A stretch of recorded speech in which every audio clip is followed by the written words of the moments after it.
네, 점심 식사는 맛있게 하셨나요? 반갑습니다. 여러분이 함께하고 있는 글로벌 인재 포럼 2020은요, 온라인과 오프라인 포럼이 동시에 진행되는 하이브리드 형태의 포럼입니다. 저는 이 행사의 사회를 맡은 김여정입니다.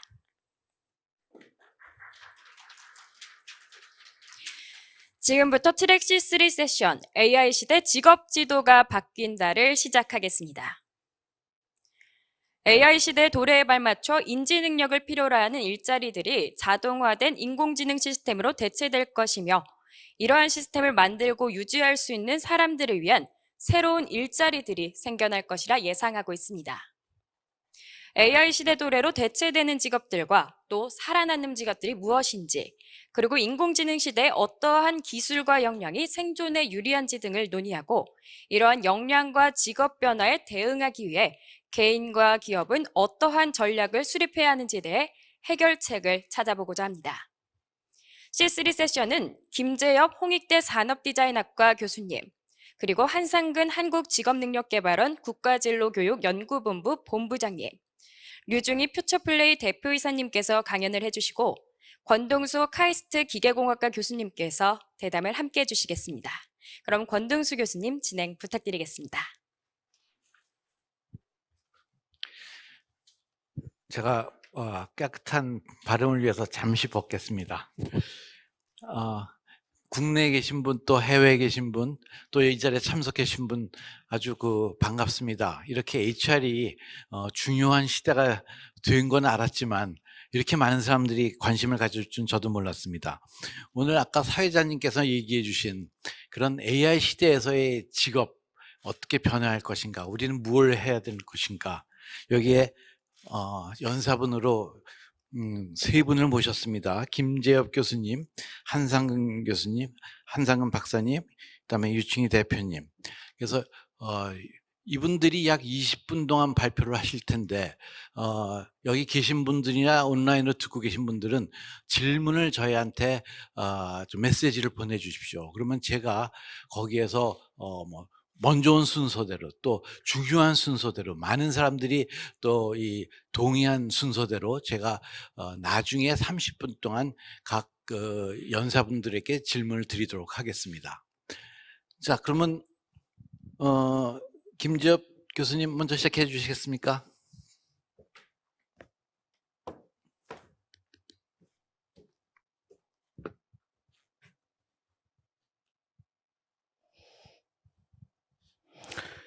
안녕하세요. 홍익대학교 산업디자인과 교수 김재엽입니다.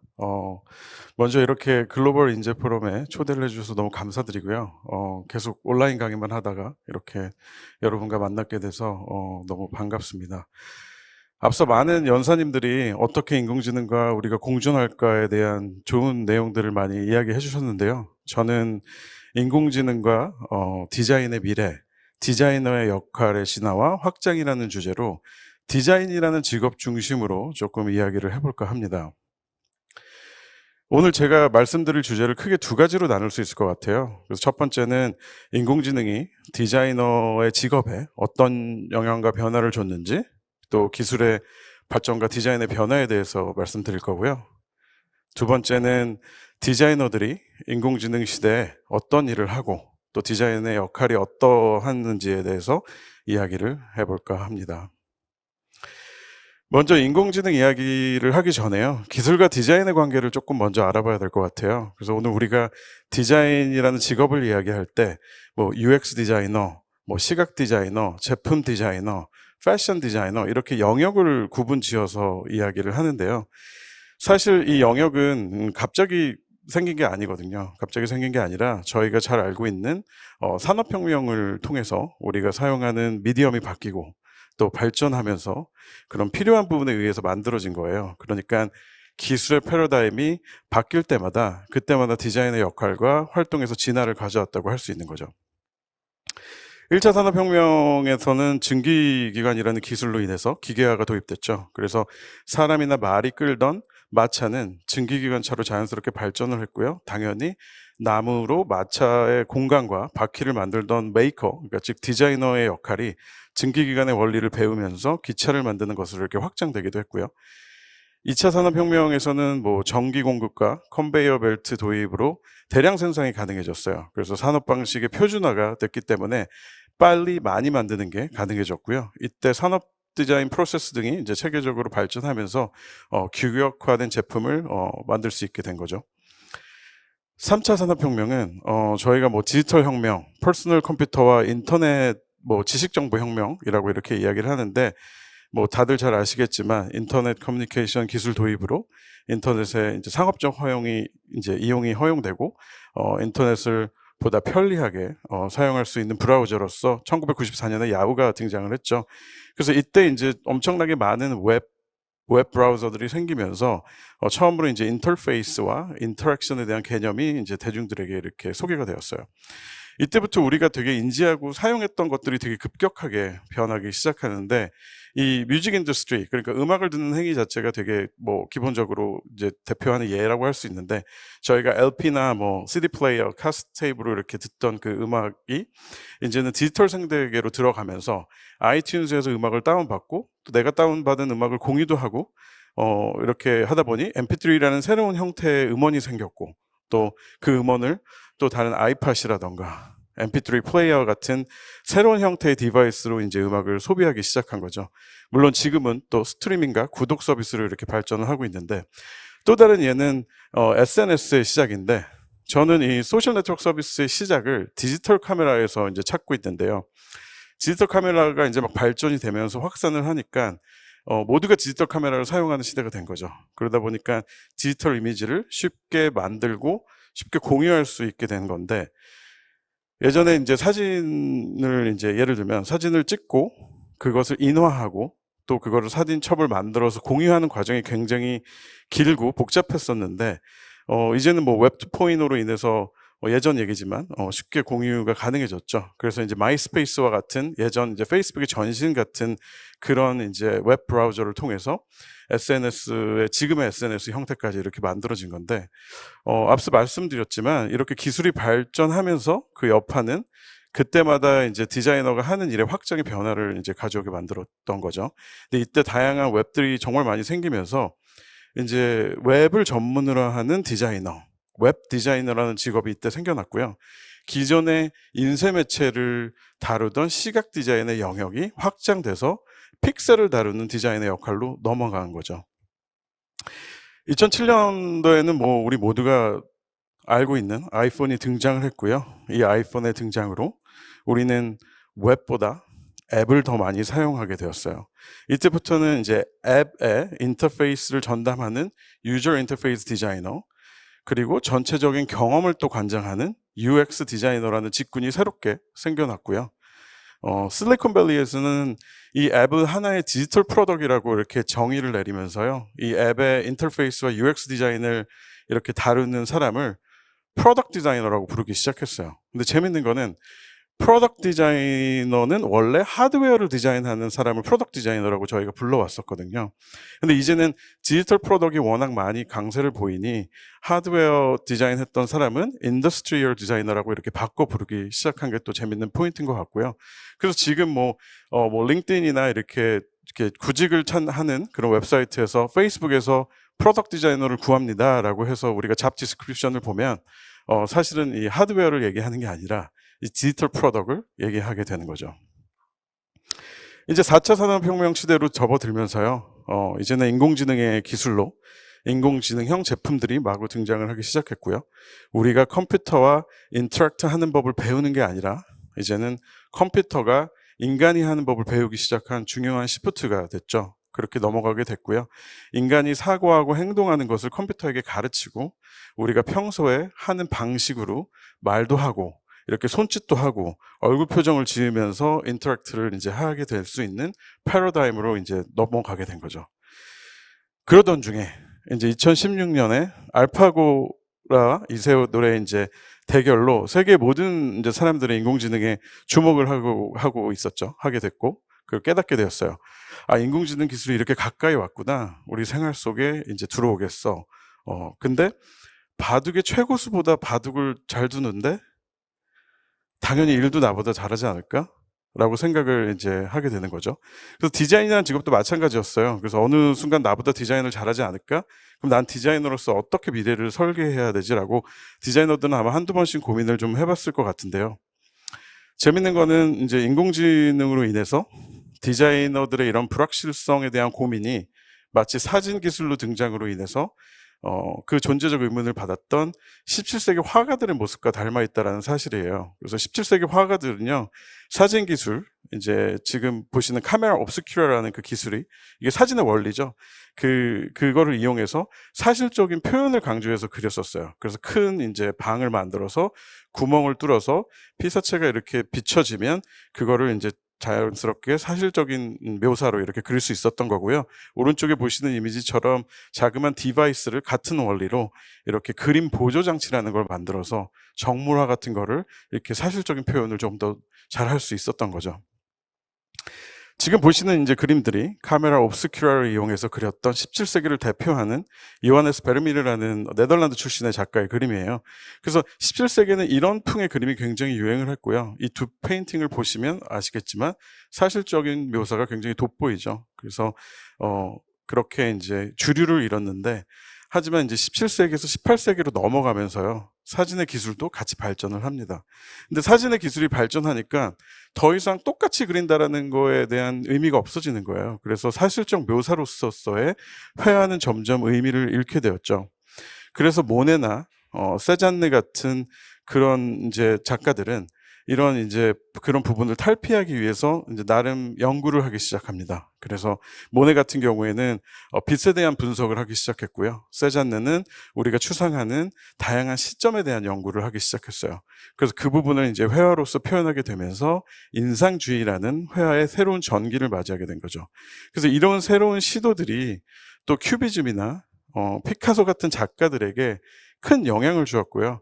결과적으로 얘기하면 17세기에 이제 사진 기술의 위협을 조금 벗어나기 위해 했던 이 시도들, 이 회화 작가들의 시도들이 현대 미술에 엄청 큰 발전을 이루게 이제 역할을 했다라고 할 수 있는 거죠. 그런 계기가 된 거죠. 저도 지금도 마찬가지라고 생각합니다. AI가 저희 일상생활에 들어오면서 사용자의 일정을 관리해주고 뭐 편의를 돕는다는 인공지능 어시스턴트 제품들이 이렇게 가장 먼저 생겨났고요. 그래서 AI를 의인화하면서 어시스턴트, 그러니까 디지털 비서라고 지칭하면서 사람과 대화하는 이제 모델로 이제 학습시키다 보니 우리는 이 인공지능 비서와 말하듯이 이제 인터랙트를 하게 되는 거죠. 그래서 예전에는 우리가 항공권 정보를 찾으려면 뭐 이메일을 열어서 서치창에다가 무슨 항공 하면 내가 이제 예약한 정보가 딱 뜨면서 이 티켓이 보이는 그런 구조였는데, 이제는 AI 어시스턴트한테 뭐 간단하게 뭐 항공권을 찾아달라고 이야기를 하면 결과물을 이렇게 보여주는 거죠. 근데 그 보여주는 형태가 지금 보시는 이미지처럼 스피치 버블이 이렇게 띵동 이렇게 왔다 갔다 가면서 이 대화 형태로 보여준다라는 거예요. 그래서 이런 식의 인터페이스를 Conversation UI라고 부르기 시작했고요. 이 대화형 인터페이스가 새로운 UI 스타일로서 자리를 잡기 시작했죠. 그래서 우리가 이렇게 많이 이제 대화 형태로 인터랙션을 하다 보니까 당연히 보이스 인터랙션을 할 수 있는 AI 스피커들이 이제 많이 출시가 되었고요. 아직은 사람과 대화하듯이 자연스럽게 이렇게 뭐 턴 바이 턴으로 대화를 하기는 이 스피커들 갖고는 어렵지만, 뭐 예를 들면 여기 계시는 권 교수님한테 이메일 좀 보내줄래? 라던가, 혹은 우리 토트넘이 이겼나? 손흥민이 골을 넣었나? 이런 이제 결과물 정도는 단순한 일처리로 여겨서 이렇게 알려줄 수 있는 거죠. 그래서 인공지능이 우리와 대화를 할 때 어떤 식으로 말해야 되는지를 이제 디자인하는 사람이 필요하게 된 거예요. 그래서 그 말 패턴을 디자인하는 사람들을 보이스 유저 인터페이스 디자이너라고 부르기 시작했고요. 이 인공지능 제품이 많이 나오면서 보이스 UI 역할도 이제 중요도가 높아지고 있었죠. 재밌는 점은 디자이너는 디자인 전공을 해야지 할 수 있다라는 그런 선입견이 있는데요. 이 보이스 디자이너가 나오면서 디자인 전공을 안 해도 되는 상황이 막 생긴 거예요. 그러니까 보이스 디자인은 문학이나 언어학, 또 저널리즘 전공자들을 더 선호하기 때문에 이런 디자인 전공을 해야 된다라는 선입견 자체도 깨지게 되는 거죠. 또 이런 이제 말을 디자인하는 디자이너들은 이제 점점 그 퍼스널리티를 디자인하는 그 인공지능의 캐릭터를 부여하는 그런 디자이너로서 이렇게 앞으로 변화될 것이라고 전망을 하고 있고요. 인공지능의 디자인에게 영향을 준 다른 예로 데이터 드리븐 디자인이라는 게 있어요. 그래서 어떤 의사결정을 디자인적 요소로 결정하는 게 아니라 뭐 데이터의 수치로 그 결정을 하는 건데요. 예를 들면 뭐 캔슬 버튼이 핸드폰 UI의 왼쪽에 있으면 좋을까, 오른쪽에 있으면 좋을까, 이런 이제 질문에서 그거를 뭐 디자인적으로 걸로 결정하는 게 아니라 심플하게 A/B 테스팅을 해서 왼쪽에 배치하는 거 혹은 오른쪽에 배치하는 게 더 효과적이다라고 데이터 값이 나오면 그걸로 바로 결정하게 되는 그런 프로세스죠.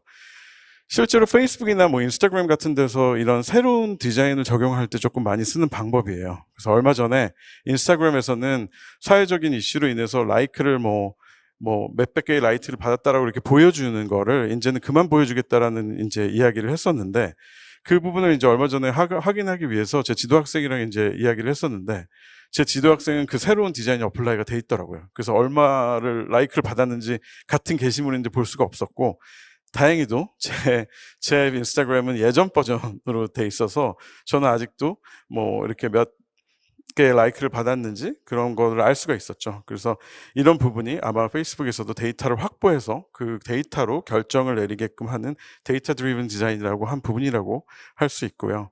다음은 이제 AI 드리븐 디자인이라고, 누텔라에서 특정 알고리즘을 만들어서 그 알고리즘으로 새로운 도형의 조합, 새로운 색상의 조합으로 700만 개의 패키지 디자인을 만들었대요. 그래서 여기서 주의하셔야 될 거는요, 인공지능이 자기 스스로 의지를 가지고 크리에이트한 디자인이 아니라요, 디자이너가 해왔던 단순 반복의 업무를 인간이 만든 알고리즘으로 자동화시킨 개념에 더 의미를 두시면 될 것 같습니다. 같은 맥락이에요. 보시는 이미지처럼 넷플릭스에 이렇게 타이틀 시퀀스 포스터를 이렇게 디자인하는데 다양한 언어로 이렇게 이제 구성이 되어 있죠. 이게 이제 사실은 디자이너의 반복적인 작업이었어요. 그래서 그 언어로 가이드에 맞게 이렇게 디자인을 하는 건데, 이제 이 정도의 쉬운 이제 정해진 규칙에 의해서는 인공지능이 대신 해줄 수 있는 부분이 또 존재하는 거죠. 오렌지란 글자엔 블랙이란 컬러를 넣고, 블랙이라는 글자엔 오렌지라는 컬러를 넣고, 나머지의 언어들은 이렇게 왼쪽 하단에 조합하게 만든다라는 규칙, 그 규칙으로 이제 반복적인 업무를 조금 대체해 줄 수 있는 부분이 또 생긴 거죠. 그렇지만 다시 한번 말씀드리지만 인공지능이 디자인을 자의적으로 했다라는 것보다는 현재는 인공지능이 디자이너를 어시스턴트 해주고 디자인의 능력을 어그먼트 해줄 수 있는 툴로서 발전을 하고 있다는 거예요. 그래서 저는 그게 좀 맞는 방향이라고 이렇게 믿고 있고요. 보시는 것처럼 저는 이제 인공지능을 크리에이팅 툴로서 이제 활용하는 연구를 조금 하고 있어요. 그래서 머신러닝으로요, 마스크를 쓴 이미지와 마스크를 벗은 이미지를 이렇게 학습시켜서 각기 다른 디자인과 연결을 시키는 거죠. 그래서 저희 지금 코로나 때문에 마스크를 공공장소에서 써야 되는 거고, 또 안 썼을 경우에는 마스크 좀 쓰세요 라고 얘기했다가 괜히 막 폭력 사태까지 이렇게 불거지는 그런 이제 소셜 이슈들이 생겼잖아요. 그래서 이런 부분을 디자인 어플리케이션으로 만들어서 공공장소에서 마스크를 안 썼을 때는 이렇게 내 마스크를 안 쓴 모습을 보고 마스크를 쓰게끔 이렇게 행동 유도를 하는 그런 이제 소셜 인터랙션을 진행 중하고 있는데요. 저뿐만 아니라 많은 디자이너들이 이런 시도들을 하고 있어요. 저는 이렇게 인공지능을 통해서 디자이너란 직업이 갖고 있는 스펙트럼이 넓어지는 거는 굉장히 긍정적인 발전이라고 생각을 하고 있고요. 미래학자 토마스 프레이 역시 앞으로 10년 후에 나올 최고의 직장의 60%는 아직 발견되지도 않았다라면서 새로운 가능성을 굉장히 긍정적으로 시각으로 바라보고 있는데요. 기존 디자인직에서 이제 아까 말씀드렸던 반복적인 업무, 단순 시각화 내지는 상품 구체화 정도의 직업은 아마 인공지능의 몫으로, 그러니까 인공지능이 자의적으로 했다기보다는 인공지능이 자동화를 거쳐서 조금 인간을 도와주는 형태로 이렇게 바뀔 것 같고요.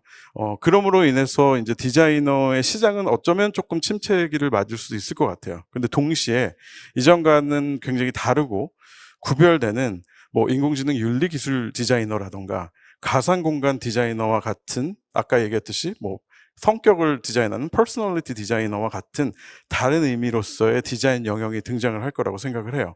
그래서 보시는 이미지는요, 마이크로소프트에서 이제 믹스 리얼리티를 구현하는 디바이스로서 이 이렇게 실제 공간에서 아무것도 없는데 가상의 엘리멘트를 사용해서 가상 공간을 디자인해 보는 거죠. 그래서 그렇게 지금은 현재는 존재하지 않지만 곧 현실화가 가능한 새로운 직업의 모습이라고 할 수 있어요. 앞서 말씀드린 것을 조금 종합해 보면요. 기술이 발전할수록 디자인과 다른 영역의 이제 경계는 점점 사라지거나 조금 융합하게 돼서 모호해지게 될 것 같고요. 하지만 아까 얘기했듯이 뭐 퍼스널리티를 만드는 디자이너라든지 뭐 이렇게 디자인의 영역이 점점 세분화되면서 다양화될 거라고 생각을 해요. 그래서 다른 직업도 마찬가지겠지만 디자인의 직업도 기술의 변화를 계속해서 주시해서 역할을 확장해 나가야 되는 노력이 디자인 역량을 이제 발전시키고 또 디자이너로서의 생존에 조금 유리할 거라고 생각이 들고요. 마지막으로 필립 스탁이 1990년에 디자인한 주시 살리프라는 레몬 스퀴저 이야기를 하고 발표를 마치고자 합니다. 이 레몬 스퀴저는요, 일반 레몬 스퀴저보다는 조금 독특한 형태를 하고 있어요. 그래서 그걸로 굉장히 유명한 작업이기도 하죠. 그래서 약간 외계인이 타고 온 우주선 같은 느낌을 조금 주는데, 이렇게 왜 디자인이 탄생됐나를 이제 알려면 오른쪽에 작가가 그린 스케치를 보면 알 수가 있어요. 이 작가가 뭐 이제 이탈리아의 작은 섬에서 이렇게 점심으로 해산물 요리와 뭐 이렇게 있는 걸 먹다가 꼴뚜기를 이렇게 본 거죠. 그래서 그걸 이제 무의식 중에 꼴뚜기를 이렇게 그려보고 오징어 형태로도 그려보고 하다가 작가 얘기로는 발이 흐물흐물거리는 게 싫어서 발을 이렇게 바짝 세웠다라고 해요. 그래서 이제 그런 식으로 디자인이 발전이 됐고요.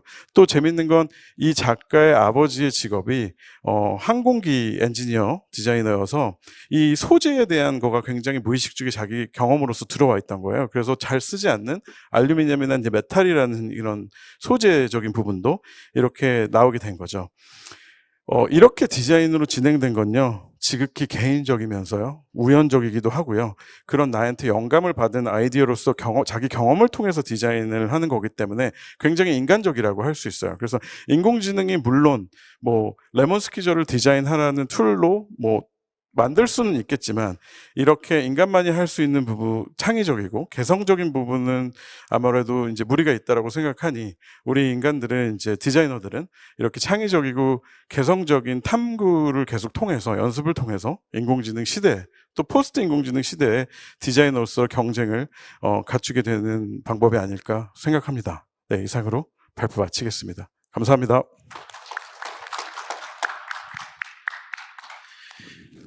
아주 짧은 시간에 교수님께서 근대 수백 년 동안의 기술의 발전과 그다음에 예술의 발전, 디자이너들의 기술의 발전을 아주 한몫 요연하게 보여주셨습니다. 감사합니다. 다음에는 한국직업능력개발원의 한상근 박사님께서 발표해 주시겠습니다.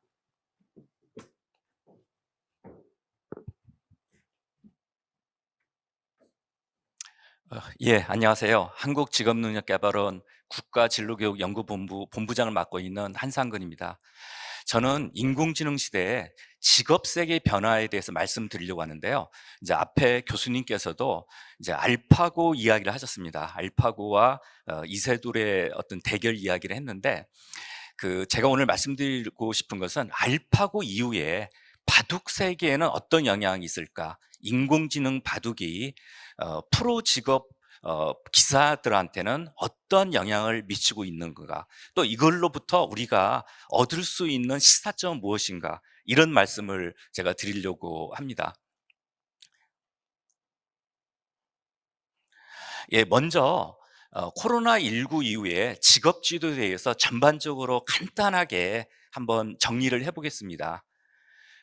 영화 신들러 리스트를 보면 이센셜 워커, 필수 노동자에 대한 이야기가 나옵니다. 그러니까 수용소에 감금된 유태인들 가운데 이센셜 워커와 그렇지 않은 사람들을 구분을 합니다. 그래서 이센셜 워커는 살아남고 그렇지 않는 사람은 죽는다는 좀 이제 그런 슬픈 이야기가 영화에 나오는데, 코로나19 시대에 이센셜 워커라는 말은 사실은 직업 세계를 이해하는 가장 핵심적 키워드 가운데 하나입니다. 우리나라는 그렇지 않지만 다른 나라 같은 경우 락다운, 도시가 봉쇄되는 그런 도시 봉쇄령이 내려진 나라도 많이 있는데, 이 경우에도 직업 현장에 나가서 일을 해야 되는 직업들이 바로 이센셜 워커, 필수 노동자들입니다. 그래서 필수 노동자들 가운데는 의사와 간호사와 같은 보건의료 분야의 직업도 있지만, 요리사나 요양보호사, 택배 노동자와 같은 다양한 직업인들이 우리나라의 기본적인 어떤 경제 활동을 유지하기 위해서 필수 노동자로 일을 하고 있다고 말씀을 드릴 수 있습니다. 그런데 이러한 필수 노동자들은 사실은 굉장히 위험에 노출된 직업이기도 합니다.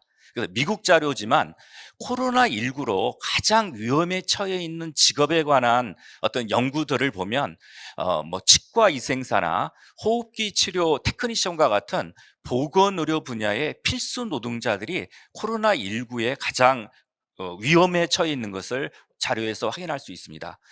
코로나19 이후에 직업 구조를 이해하기 위해서는 전반적인 변화를 이해할 필요가 있는데요. 간단히 말씀드리면 코로나19 이후의 환경 변화를 한 19가지로 정리를 해봤습니다. 근데 이 19가지 가운데 9가지는 디지털 전환과 관련이 되고 있다는 것을 확인할 수 있었습니다. 그래서 코로나19 이후에 이전부터 있었던 디지털 전환이 더 가속화된다는 것을 확인할 수 있고요. 이제 그런 면에서 인터넷, 로봇, 인공지능, AR, VR과 관련된 기술들, 또 이런 기술과 관련된 직업의 중요성이 더욱 중요해지고 있다는 것을 확인할 수 있습니다. 그래서 코로나19 이후에 어떤 직업 지도를 전반적으로 살펴보면 4가지 어떤 지점에서 균열이 있고, 이런 균열을 중심으로 직업 지도가 형성되고 있다라고 저는 한번 이해를 해봤습니다. 그래서 필수적인 업무를 하는 사람인가 아닌가, 아까 이센셜 워커 얘기를 했지만 필수적인 일을 하는 그런 직업인인가, 그렇지 않은가. 또 코로나19 상황에서 재택근무를 할 수 있는 직업인도 있고 그렇지 않은 직업인도 있었거든요. 그래서 재택근무가 가능한 직업인가, 그렇지 않은 직업인가, 그리고 성장 직업인가, 그렇지 않은가. 인공지능이나 로봇과 같은 성장 직업도 있지만, 또 호텔이나 항공업 같은 직업인들은 상당히 위기에 처해 있었는데, 성장이냐 위기냐의 문제, 또 신직업이냐 세퇴직업이냐의 문제, 특히 코로나19 이후에 역학조사관이나 임상시험 코디네이터, 또 원격 진료 코디네이터는 굉장히 주목받는 신직업이었습니다. 이와 같이 4가지 어떤 균열을 중심으로 우리나라의 어떤 직업 지도가 그려져 있지 않나라고 저는 분석을 해봤고요. 특히 오늘은 이런 성장 직업의 대표적인 예라고 할 수 있는데, 인공지능을 중심으로 해서 인공지능이 직업 세계에 어떤 영향을 미치고 있는지를 말씀을 드리려고 합니다. 그래서 제가 특별히 말씀드리려고 하는 것은 이제 프로 바둑 기사인데, 증권회사 직원한테 들은 얘기지만 증권회사에서 매사기가 좋다는 말을 은으로 쓰고 있다고 합니다. 그러니까 증권회사의 펀드 매니저 가운데 굉장히 이 친구가 투자를 할 때마다 좀 대박이 나는 그런 친구들이 있는데, 이런 친구들을 매사기가 좋다고 하는데, 이 매사기는 일본어로서 판단력이나 선견지명을 말합니다. 근데 이게 객관적으로 왜 이 친구가 그렇게 매사키가 좋은지 설명하기는 굉장히 힘듭니다. 그냥 감각이 굉장히 뛰어나다라고 말할 수 있는 거죠. 근데 프로바둑 기사도 그렇거든요. 프로바둑 기사들은 물론 학습도 많이 하고 계산력도 뛰어나지만 아마추어들이 보기에는 굉장한 직관력을 갖고 있습니다. 그래서 이세돌 구단과 알파고가 대결했을 때 바둑을 아시는 많은 분들은 이세돌 구단의 승리를 의심하지 않았거든요. 왜 그런가 하면 바둑은 계산으로만 해결되는 게 아닙니다. 그래서 직관력이 있고, 이런 직관력, 프로기사의 직관력은 컴퓨터가 계산할 수 없을 수준으로 이제 우리 바둑 두는 사람들은 생각을 했고, 그래서 많은 사람들은 이세돌의 어떤 승리를 자신했지만 결과는 여러분들이 아시는 바와 같이 이세돌의 패배였습니다. 그리고 지금은 어떤가요? 알파고는 은퇴했지만 알파고 이후에 굉장히 다양한 새로운 인공지능 바둑 프로그램들이 등장했고, 최근에 인공지능 바둑 프로그램은 프로기사와 대결을 하면 프로기사들이 석점 정도를 접어줘야 됩니다. 근데 과거에 대만 국정의 유명한 일본 기사인 닌 하이펑, 우리말로 임해봉이라는 그런 프로기사가 있는데, 이분이 뭐라고 얘기를 했는가 하면 바둑에 신이 있다면 석점을 접어두고 둘 수 있다라고 말을 한 적이 있습니다. 근데 요즘 프로기사들이 인공지능 바둑과 석점으로 대결한다는 것은 인공지능이 바둑에 관한 한 거의 신의 경지에 이르렀다고 말할 수도 있을 겁니다. 그래서 알파고 이후에 여러 새로운 그 프로그램들이 등장해서 지금 경쟁을 하고 있습니다. 그래서 지금은 거의 인공지능 프로그램의 춘추전국 시대라고 할 수 있는데요, 바둑계에 있어서는. 그래서 페이스북에서는 엘포그라는 프로그램을 만들었고, 일본에서는 딥젠고, 그리고 중국에서는 J, 영어로 뭐 파인 아트라고 얘기를 하는데요. 그래서 우리나라에서는 한돌과 돌바람, 또 바둑이, 이런 인공지능 프로그램들이 만들어졌고, 미국에서는 데이비드 우라는 사람이 카타고라는 프로그램을 만들었습니다. 근데 이 카타고라는 프로그램은 굉장히 강력한 프로그램인데, 프로그램을 일반인들한테 오픈을 했습니다. 그래서 많은 프로기사들과 바둑 동호인들이 실제로 자기 PC에 카타고를 깔아서 사용하고 있습니다. 근데 굉장히 강력한 프로그램이고, 실제로 이제 바둑 해설에도 많이 사용되는 프로그램이기도 합니다. 그런데 왜 구글이나 또는 페이스북과 같은 IT 기업들, 그리고 주요한 어떤 전문가나 기업에서 왜 바둑 AI에 주목할까요? 여기에 대해 한번 생각을 해봐야 되는데, 여기에 대한 하나의 대답은 바둑이야말로 인공지능이 갖고 있는 맹점을 가장 저렴한 가격으로, 가장 저렴한 비용으로, 또 가장 안전하게 연구할 수 있는 가장 좋은 분야라고 하는 것이 하나의 해답이 될 수가 있습니다. 저는 이제 직업으로서의 바둑기사에 대해서 말씀을 드리려고 하는데요. 직업으로서의 바둑기사가 탄생한 것은 일본이었고, 일본에서 전국시대 말 한 16세기경에 어떤 우리가 생각하는 어떤 직업으로서의 바둑기사가 등장했고요. 우리나라에서는 프로 바둑기사가 등장한 게 한 1950년으로 지금 알려져 있습니다. 그런데 바둑으로 어떤 생업을 잇고 있는 사람들은 다양합니다. 지금 말한 프로 바둑기사 이외에도 바둑 지도자라든지 바둑 해설가, 바둑 평론가, 바둑 심판과 같이 다양한 사람들이 있는데, 뭐 바둑 학원이나 기원을 운영하는 사람들도 바로 이런 분이라고 말할 수 있습니다. 그래서 실제로 우리나라에서 바둑 프로기사는 한 400명 안팎입니다. 그렇지만 기원이나 바둑학을 운영하는 사람까지 포함하면 바둑을 업으로 삼고 있는 사람은 거의 수천 명에 달한다라고 말할 수 있습니다. 그래서 프로 바둑 기사는 일종의 면허성 자격을 갖고 있는 사람입니다. 그래서 국내외의 주요한 기전에 참여하기 위해서는 프로 기사가 되어야 됩니다. 그래서 어떤 전문직으로서의 어떤 바둑 기사를 이야기할 수 있고요. 그래서 매년 입단 대회를 열어서 한 20명 이내의 인원들만 프로기사가 될 수가 있습니다. 그래서 프로기사가 하는 일은 크게 4가지로 정리를 할 수 있는데요. 하나는 대국이고, 두 번째는 어떤 복기와 새로운 수를 연구하는 거, 그리고 바둑 해설, 바둑 지도, 4가지인데, 이 가운데 실제로 수입이 되는 일은, 대부분의 기사들이 수입이 되는 것은 대국과 바둑 지도라고 말씀을 드릴 수 있습니다. 그럼 인공지능 도입 이후에 어떻게 됐을까? 최근은 일단 대국장의 모습이 크게 바뀌었다고 합니다. 과거에는 오전에서부터 오후까지 두는 바둑 대국의 경우 점심시간이 있었는데요. 지금 점심시간이 사라졌습니다. 그리고 휴대폰을 들고서 대국장에 가져갈 수 없습니다.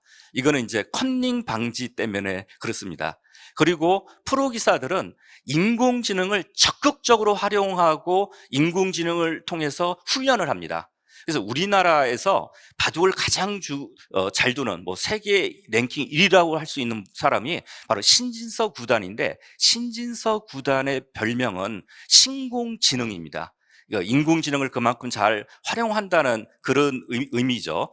그뿐만 아니라 바둑 해설이나 바둑 지도에도 인공지능이 적극적으로 활용되고 있습니다. 그래서 바둑 해설을 하는 사람들을 그냥 재미삼아서 카타고 번역가라는 말을 쓰기도 합니다. 그러니까 바둑 해설가들이 카타고에 나오는 여러 가지 그 수들을 많이 설명해 주기 때문에 이제 그런 카타고 번역가라는 그런 말을 재미삼아 붙이는데, 이 말 속에는 굉장히 많은 시사점을 주고 있다라고 생각됩니다. 그래서 많은 우리나라 프로기사들이 크리에이터로서 유튜브에서 뭐 여러 가지 활동을 하고 있는데, 대부분 인공지능 프로그램을 활용해서 유튜브 활동을 하고 있는 것을 볼 수 있습니다. 제가 오늘 주요하게 말씀드리려고 하는 것은 인공지능이 직업 세계에 어떤 영향을 미치고 있고, 또 이 바둑에서 벌어지는 일들이 다른 직업에 어떠한 시사점을 줄 것인가에 대한 겁니다. 그래서 바둑에서 벌어진 일을 몇 가지 소개해드리면, 우선 인공지능이 본격적으로 도입하면 인지부조화 현상이 나타납니다. 인공지능이 가장 좋은 수라고 추천을 하지만 인간 기사는 그것을 선뜻 선택할 수 없습니다. 왜냐하면 그것은 그동안 갖고 있는 상식과 충돌하기 때문입니다. 그러나 이게 오래가지는 않습니다. 결국은 나중에는 과거에 있었던 상식이 붕괴되고요. 그래서 과거에 정석이라고 불렸던 것들이 사라지고 새로운 정석이 나타납니다. 그래서 교과서가 바뀌는 거죠. 그래서 다른 산업 분야에도 바둑처럼 인공지능이 본격화된다면 아마 교재가 바뀌는 시대, 그리고 상식이 붕괴되는 시대, 그리고 인지부조화가 한동안 나타나는 시대를 우리가 한번 예측할 수 있고요. 또 하나는 인공지능이 제안하는 내용들을 사람은 이해할 수 없는 상황이 벌어집니다. 인공지능 바둑 프로그램이 굉장히 좋은 수를 제안하는데, 사람은 왜 인공지능이 저러한 수를 제안하는지 그 내용을 알 수가 없는 경우가 많이 있습니다. 왜냐하면 판단의 결과가 있을 뿐이지 그 판단이 어떠한 근거에 해당되는지 그 알고리즘을 알 수 없기 때문입니다. 그러니까 딥러닝은 사람의 개입 없이 자신의 알고리즘을 산출해냅니다. 그래서 일종의 사고의 블랙박스가 있다는 겁니다. 기계학습이 사고의 블랙박스가 있고, 그 블랙박스의 내용을 우리 인간은 알 수 없기 때문에 인공지능이 굉장히 좋은 제안을 한다 하더라도, 예를 들어서 사회정책이나 의사결정 상황에서 인공지능이 굉장히 좋은 제안을 한다고 하더라도 그 정당성에 대해서 얼마든지 의심을 할 수 있다는 거죠. 그래서 법학 쪽에서 나온 논문에도 비슷한 얘기를 하고 있는데요. 만약에 인공지능 판사가 등장해서 판결을 내린다면 피고가 인공지능 판사의 어떤 판결을 받아들일 것인가? 그 논문의 결론은 아마 쉽지 않을 거다. 이유는 바로 블랙박스라는 문제가 있다는 거죠. 중간에서 어떠한 알고리즘에 의해서 이러한 판결을 내렸는지 그 내용이 분명하지 않기 때문에 사람으로서는 알 수 없다는 거죠. 사람으로서는 알 수 없기 때문에 아마 잘 받아들이기 힘들 거다라는 말을 합니다. 또 하나는 인공지능 바둑이 훌륭하지만 사실은 중요한 대국에서 몇 가지 오류가 나타난 적도 있었습니다. 그래서 인공지능은 완벽하지 않고요. 여러 가지 오류의 가능성과 신뢰의 문제가 있습니다. 그래서 만약에 인공지능이 어떤 경영 전략을 제시하고 이러한 경영 전략을 기업 이사회에 올린다면 그 이사회에 참가한 주주들은 그것을 받아들일 것인가? 쉽지 않을 수 있다는 거죠. 왜냐하면 인공지능은 완벽하지 않다는 이유로. 그래서 이런 문제가 충분히 예상된다. 또 하나는 아마 다른 산업계에도 인공지능이 일반화된다면 후발주자에게는 엄청난 기회가 될 것이다. 그래서 인공지능으로 프로기사의 경우 한 중위권에 있었던 프로기사지만 인공지능 출현 이후에 인공지능을 4% 맞아서 상위권에 도약한 그런 프로기사도 나타났거든요. 그래서 이것도 아마 다른 산업계에도 유사한 일이 충분히 있을 수 있다는 것을 한번 생각할 수 있습니다. 또 하나는 바둑계를 보면 한 가지 프로그램이 아니라 제가 아까 인공지능이 뭐 춘추 전국시대라고 말씀을 드렸는데 다양한 인공지능이 서로 경쟁하고 혼용하는 시대를 살고 있습니다. 그래서 바둑계 같은 경우는 바둑 중계 프로그램 보면 돌바람 미니고 또 엘프고 닐라젤로의 어떤 승률 그래프가 나오는데 이게 다 인공지능 프로그램이거든요. 그래서 하나가 아니라 여러 개의 인공지능 프로그램을 동시에 사용하고 있는데 아마 다른 산업 분야에서도 충분히 이렇게 복수의 인공지능을 사용해서 어떤 사용자들의 어떤 선택권이나 판단력을 어떤 확대시키는 일이 있지 않을까 싶습니다. 또 하나 바둑계에 벌어진 일은 개성은 사라지고 모든 것이 수치로 계산되는 약간 획일화 현상이 나타났다는 겁니다. 그러니까 과거 바둑계에는 기풍이라는 게 있어서 프로기사들마다 자기만의 색깔이 있었습니다. 근데 인공지능 도입 이후 바둑 한 수 한 수가 계산이 됩니다. 이런 과정에서 모든 것이 획일화되는 일들을 지금 바둑계는 겪고 있는데 이런 일들이 다른 산업계에서도 예상이 됩니다. 어떤 전문직의 미래를 연구한 서스킨드 부자에 따르면 인공지능 시대에 맞이해서 전문직들은 탈전문직화, 탈신비화, 탈중개화의 과정을 거친다고 말합니다. 이 과정에서 특히 바둑계의 경우 탈신비화는 아주 두드러지게 나타납니다. 왜냐하면 바둑계에는 전설의 묘수라는 게 있습니다. 그래서 이거는 과거 거의 뭐 100년 또는 수십 년 동안 바둑계의 전설처럼 내려온 묘수들이 있는데 이런 묘수들을 인공지능 프로그램을 돌려서 실제로 이게 그렇게 강력한 묘수인지를 확인해 보는 거죠. 그 가운데 물론 일부는 현재 인공지능도 잘 몰랐던 훌륭한 묘수도 있지만 또 어떤 묘수들은 판을 뒤집을 만큼 그렇게 결정적인 묘수는 아니었다라는 결론이 나기도 합니다. 그래서 바둑계에서 탈신비화 현상은 상당히 진척되고 있다라고 말씀드릴 수 있습니다. 또 탈중계화 현상도 일부 나타나고 있습니다. 그러니까 과거에는 프로기사만이 바둑 회사를 독점하고 있었다면 이제는 인공지능 프로그램이 많이 보급되면서 다른 사람들도 얼마든지 바둑의 어떤 그 이면이나 바둑의 깊은 수를 이해하는 시대가 됐기 때문에 과거 프로기사들만 갖고 있었던 어떤 중계화의 중계 독점을 일부 막고 있다라고 이야기를 할 수 있습니다. 좀 이제 정리를 하자면 그럼에도 불구하고 전문직이 갖고 있는 복원력에 주목해야 되지 않나라는 생각을 합니다. 그래서 프로 바둑 기사 세계에서는 사실은 프로 기사의 전문성은 여전히 유지되고 있다라고 말씀을 드릴 수 있습니다.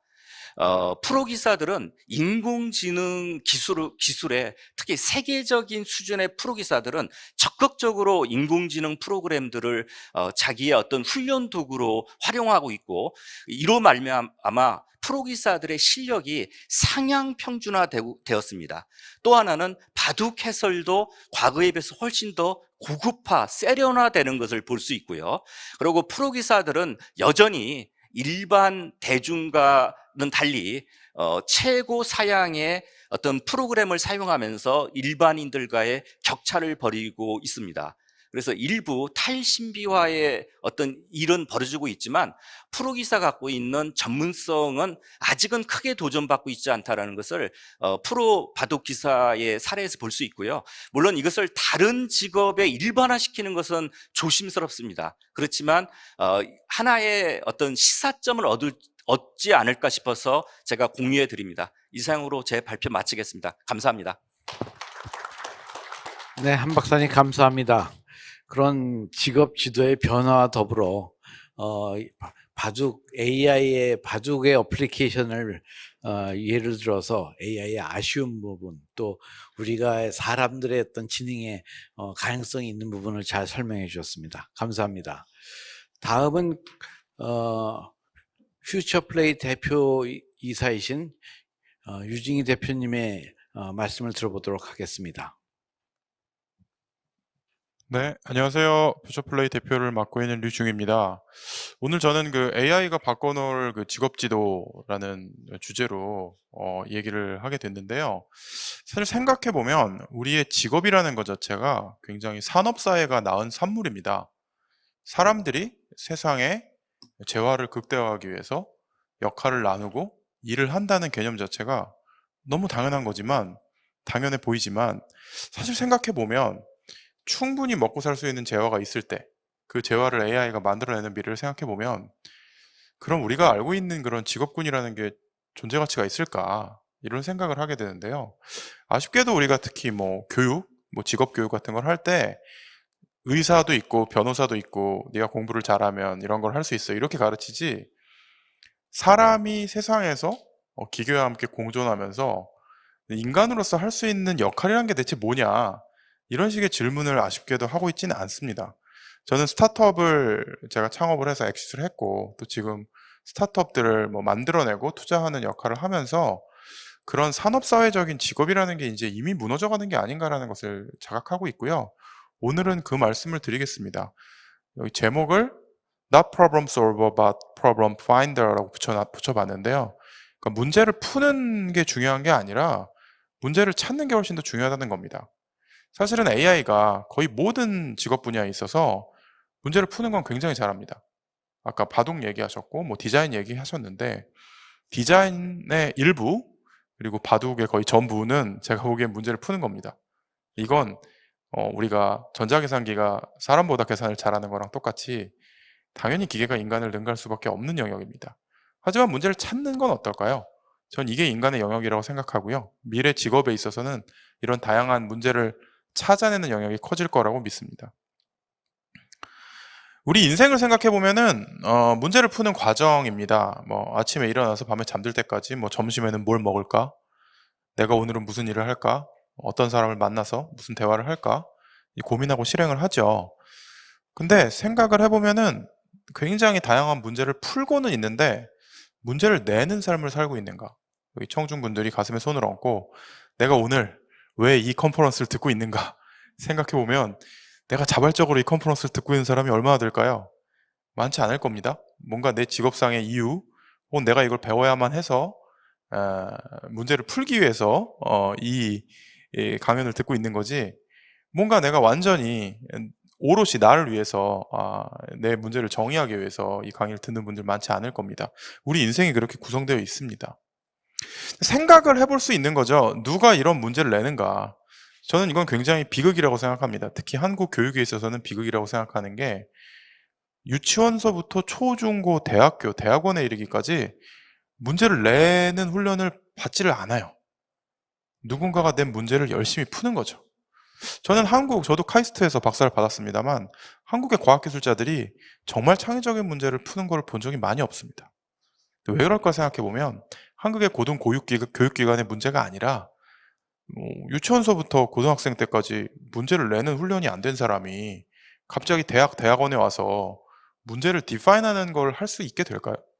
이건 굉장히 어려운 일이라고 생각합니다. 지금도 수많은 고3 수험생들이 좀 곧 있으면 다가올 수능의 문제를 풀기 위해서 열심히 문제 푸는 기계로서 훈련을 받고 있는데, 수능 문제는 누가 냅니까? 네. 인생을 좌우할 만한 시험이라고 생각하고 수능 공부를 하는 친구들도 수능 출제위원 이름은 모를 거예요. 내가 누군지도 모르는, 그 사람의 존재도 모르는 사람들이 내는 문제를 풀기 위해서 내 10년 넘는 인생을 바친다고 하는 거는 이제는 일어나서는 안 될 일이라고 생각합니다.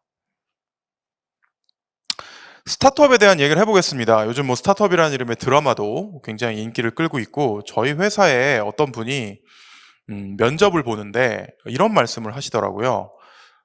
왜 우리 회사에 지원하셨어요? 그랬더니 저는 스타트업이 굉장히 큰 변화를 가져올 것 같고 대중들도 스타트업에 관심이 되게 많은 것 같다. 그래서 근거가 뭔가요? 그랬더니 놀라운 말씀을 하시더라고요. 자기 조사를 해보셨대요. 조사를 그분이 해보셨는데 미생의 6화까지의 시청률이 그 스타트업 드라마의 6화까지의 시청률보다 더 낮았다고 합니다.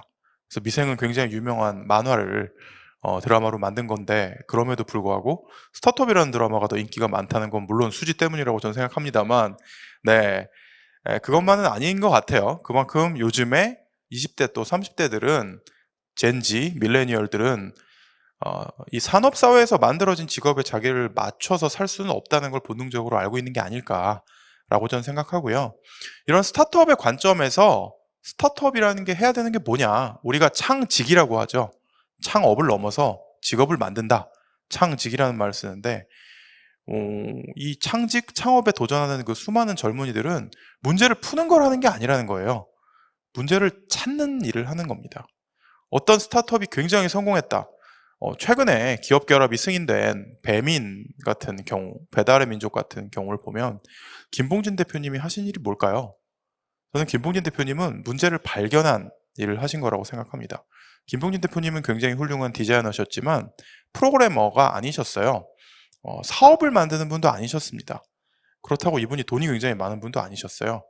결국 이분은 디자이너의 관점에서 사용자의 불편이 무엇일까, 음식을 시켜 먹는다는 과정에 있어서 가장 힘든 일이 무엇일까를 발견을 하셨고, 그건 어디다가 음식을 주문해야 될지를 모르겠고, 거기에 무슨 메뉴가 있는지를 모르겠고, 그게 얼마짜리인지를 모르겠다는 거고요.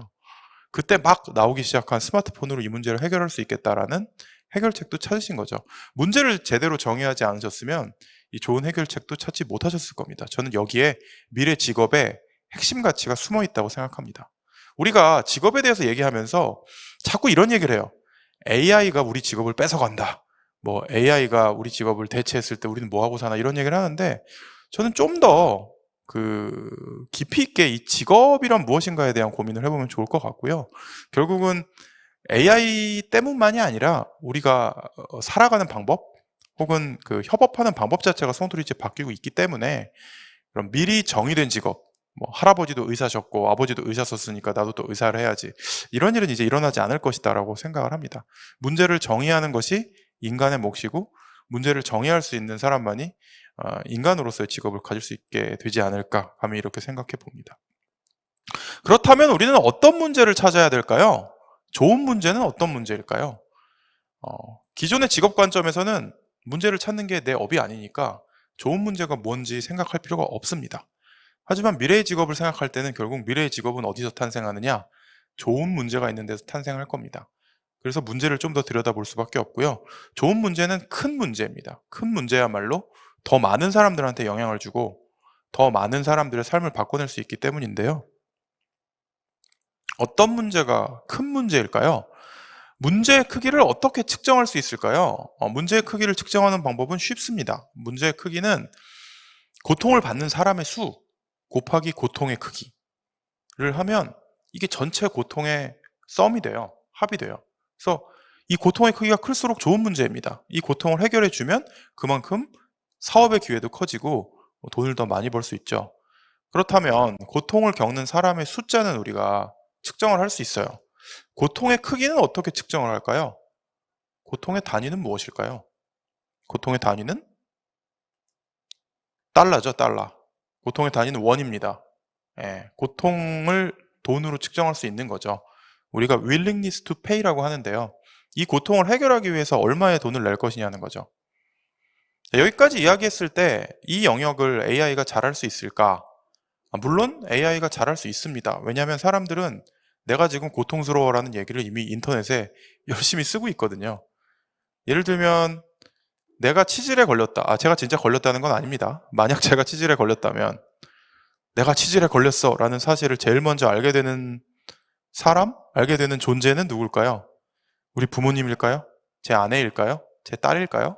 창피해서라도 가족들한테는 치질에 걸렸어라는 얘기를 하기 어렵지만 제일 먼저 쪼르르 달려가서 이 얘기를 고해 바치는 분이 있습니다. 구글이죠. 구글한테 가서는 치질 전문 병원 이렇게 치거든요. 네, 놀라운 일이 아닙니다. 구글이나 유튜브가, 네이버나 카카오가 저의 가족보다도 저에 대해서 훨씬 더 많은 걸 알고 있는데 그건 이제 너무 당연한 일이에요. 그러니까 저 사람이 문제가 되게 중요하다, 문제를 정의하는 게 중요하구나 하면서 인간이 문제를 더 기계보다 잘 정의해, 이런 얘기를 하려는구나 라고 생각하신다면 그건 오해이고요. 저는 문제를 정의하는 것도 사실은 기계가 더 잘할 수 있다고 생각합니다. 다만 기계가 찾는 그 수많은 문제 중에 어떤 문제가 정말로 풀어야 될 문제인가라는 걸 판단하고 결정하는 건 사람이 할 일이라고 생각합니다. 그래서 AI라는 부하를 놓고 그 부하로 하여금 얼마나 많은 사람이 고통을 겪고 있어? 얼마나 많은 사람이 큰 크기의 고통을 겪고 있어?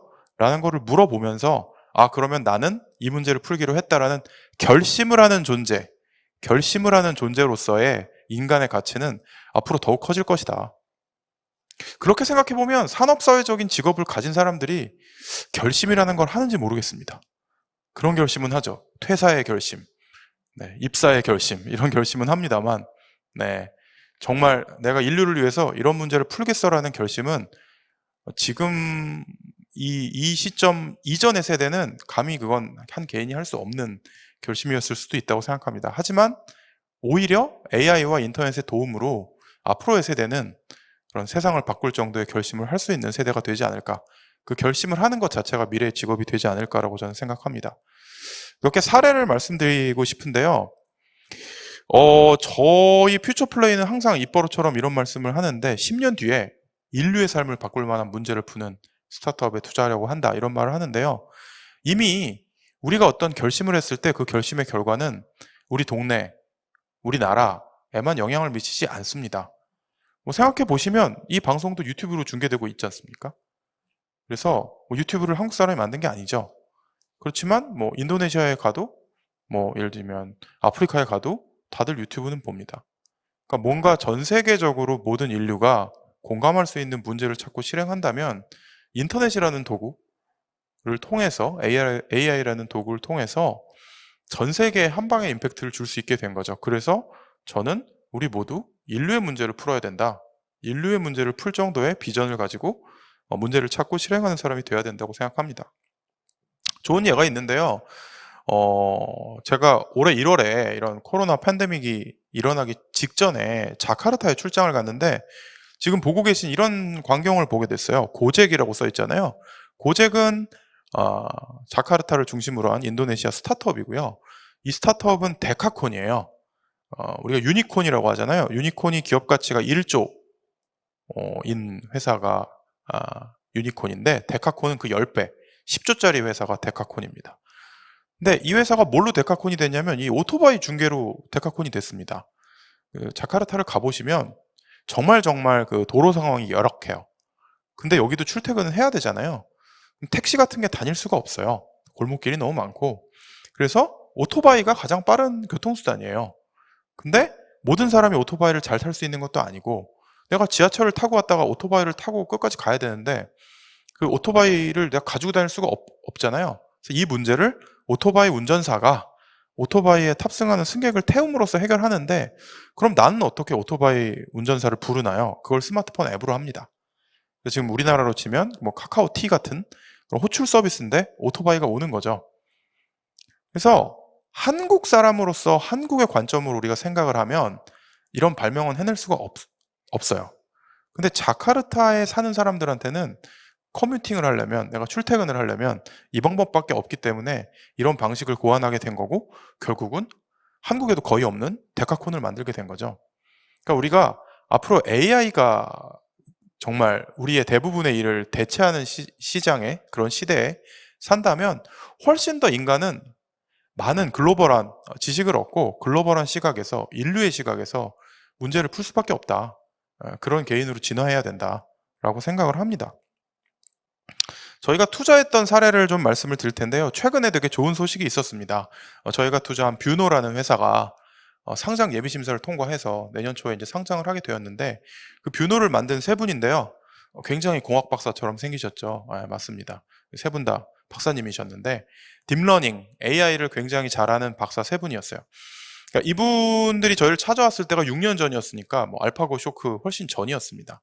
근데 다행히도 저는 AI 회사를 창업했고 엑시트를 한 경험이 있었고 막 투자 회사를 시작했기 때문에 이분들이 어느 정도로 훌륭한 기술을 갖고 있는지 알았어요. 근데 재밌는 건 이분들이 딥러닝을 굉장히 잘하는 분들이었는데 이 딥러닝 기술을 어떤 영역에 어떻게 써야 될지는 전혀 모르셨어요. 그냥 저는 엔지니어로서 인공지능을 잘 만드는데 어떻게 돈 벌어야 될지 모르겠습니다. 이런 분들이었고요. 그래서 저희는 실시간으로 빅데이터가 많이 나오면서도 아까 말씀드린 그런 인류적인 문제를 푸는 시장, 그러면서도 고통이 되게 큰 시장. 고통이 크다는 건 그만큼 이 문제를 해결해 주시면 돈을 많이 내겠습니다 하는 시장이고, 그만큼 큰 시장이라는 거죠. 두 개의 시장을 발견했습니다. 하나는 파이낸스 시장이고요. 거기는 의사결정만 잘하면 큰 돈을 벌 수도 있고 큰 돈을 잃을 수도 있는 시장이잖아요. 그 의사결정을 AI가 도와주면 어떨까라는 생각을 했고요.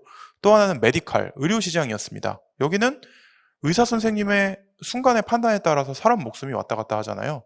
사람 목숨만큼 비싼 건 없죠. 그래서 이 파이낸스 시장과 메디컬 시장을 권해드렸는데요. 재미있게도 이 두 분의 선택은, 이 세 분의 선택은 메디컬 시장이었습니다. 그래서 왜 그랬을까? 저희가 그 파이낸스 쪽에 뭐 은행이라던가 증권사라던가 뭐 보험사라던가 이런 분들 한 10분을 소개시켜드렸고, 뭐 의사, 뭐 약사, 뭐 간호사 이런 그 의료계 쪽에 있는 분을 한 또 10분을 소개시켜드리고 인터뷰를 많이 하시고 방향을 정하십시오 했는데, 한 달쯤 있다가 다시 미팅을 했는데 저희는 의료계로 가기로 결정했습니다 하시더라고요. 이유가 뭐였을까요? 이유는 의사 선생님들이 이과라서 딥러닝이 뭔지를 잘 이해하셨는데, 저기 재무 쪽에 있는 분들은 문과라서 저희가 딥러닝을 아무리 설명해도 이해를 못 하셨습니다. 이런 말씀을 하시고 의료 AI 회사로 변신하셨어요. 그 덕에 지금은 상장까지 하시게 됐습니다. 이 얘기의 교훈은 뭘까요? 문송합니다 일까요? 네, 이공계가 아니면 앞으로 미래에 살기 어렵습니다라는 얘기를 하는 걸까요? 저는 그럴 수도 있다고 생각합니다. 그건 마치 이전의 세대에서 영어를 못했을 때 좋은 직업을 가지기 어렵고 글로벌한 삶을 살기 힘든 거랑 상당히 비슷한 거죠. 그 AI 리터러시, AI를 이해하고 활용할 수 있는 능력이 앞으로 우리의 그 직업 지도를 바꿀 수밖에 없다는 겁니다. 내가 어떤 전공을 했건 그건 나의 하나의 전문성이고요. 또 하나의 전문성이 인공지능을 잘 활용하는 것이 되지 않으면 내 전문성을 가진 사람 중에 인공지능을 잘 쓰는 사람을 이길 수가 없겠죠. 아까 바둑기사 얘기도 하셨는데 1,000만 원짜리 컴퓨터를 사가지고 거기서 AI를 돌리는 바둑기사를 그냥 혼자서 열심히 기보 보고 공부하는 바둑기사가 이길 수 있을까요? 이미 그런 시대는 지나간 겁니다. 인스타그램 많이 쓰시면 해시태그이 뭔지 아실 거예요. 저는 미래 직업사회에 있어서의 해시태그는 최소한 2개, 많으면 3개를 가지고 있어야 하나의 직업인으로서 인정받지 않을까 이렇게 생각합니다. 예를 들면 해시태그 의사, 해시태그 AI 이렇게 붙으면 의사인데 AI를 쓸 수 있는 의사구나. 그러면 당연히 다른 해시태그 의사만 있는 분보다 더 훌륭한 치료를 많이 하실 수 있고 더 많은 환자들이 이 의사 선생님을 찾아가겠죠. 이런 2개 이상의 해시태그를 단 또 하나의 좋은 사례를 말씀을 드리겠습니다. 이분은 해시태그 엔지니어, 해시태그 식당 주인 2개를 갖고 계시던 분이었고요. 구글의 AI 엔지니어였던 분인데 구글의 엔지니어로 근무하면 연봉을 진짜 많이 받잖아요. 몇 억을 받아요.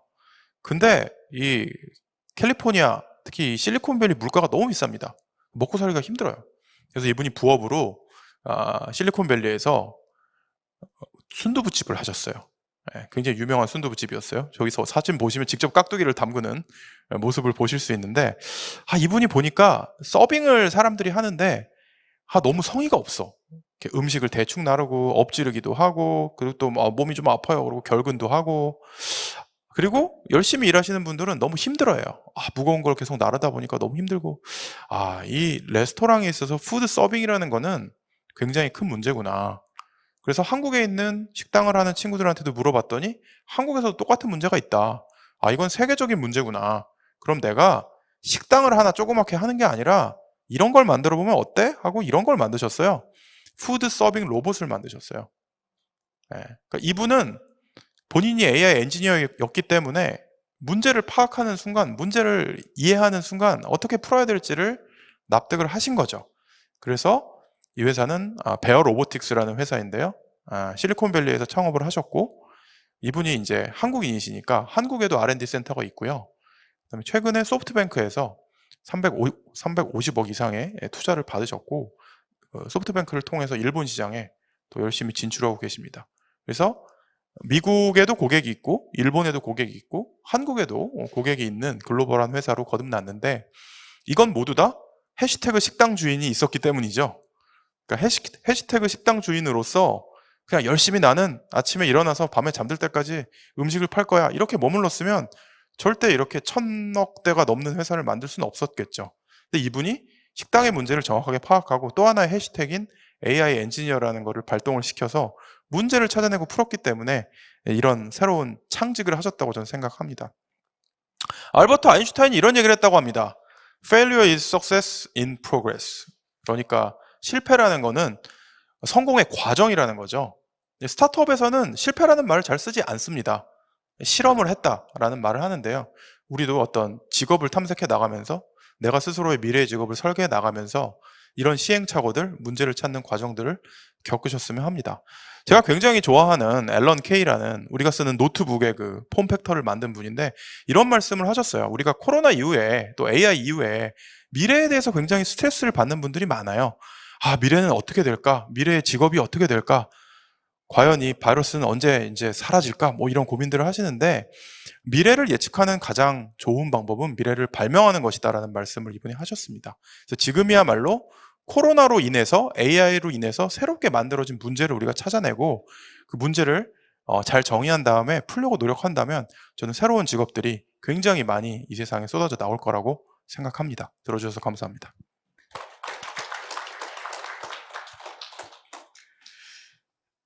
유중인 대표님 감사합니다. 아주 이 문제 찾기는 인간의 몫이고 문제 푸는 것은 AI의 몫이다는 굉장히 재미있는 또 아주 희망을 주는 메시지였습니다. 정말 결심을 하는 문제가 이게 창업하고 이렇게 창업이라고 얘기해 주셨는데 많은 젊은 사람들한테 큰 정말 영향을 끼칠 것 같습니다. 감사합니다. 외국에 계신 많은 참여자들도 영어로 텍스트를 질문을 보내주시면은 저희가 같이 논의하도록 하겠습니다. Yeah, please send me your questions in English, please. 자, 오늘 여기 앉아 계신 분들도 제가 마이크를 직접 돌리기가 어렵습니다. 그래서 여기 계시지만 텍스트를 좀 보내주시면은 제가 각 연사분들에게 부탁을 드리겠습니다. 지금 질문들이 좀 와 있는데요. 제가 좀 보겠습니다. 일단 한번 김재혁 교수님께 이런 질문이 와 있네요. 제가 그냥 제일 먼저 보이는 걸로 한번 일단은 선택 질문 모드를 눌러보겠습니다. 그렇게 되면은 질문이 뜹니까? 떴습니까? 예.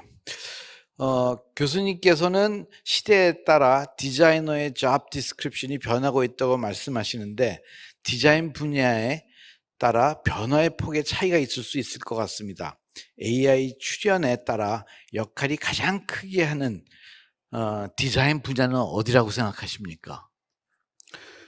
네, 제가 모든 디자인을 전체적으로 대변하기는 조금 힘들 것 같은데요. 이렇게 홍익대학교에서 와서 이 전통적으로 디자인 산업이 이렇게 교육이 되다가 이제 이 지금 기술의 발전으로 이렇게 변화하는 모습을 보니 예를 하나 들 수 있을 것 같아요.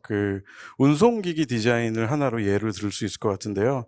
예전에 이제 3차 산업혁명에서 넘어가면서 운송기기 디자인은요, 디자이너들이 외형적인 프레임이라던가 그런 구조적인 거를 중점으로 디자인을 하는 역할을 많이 했었거든요.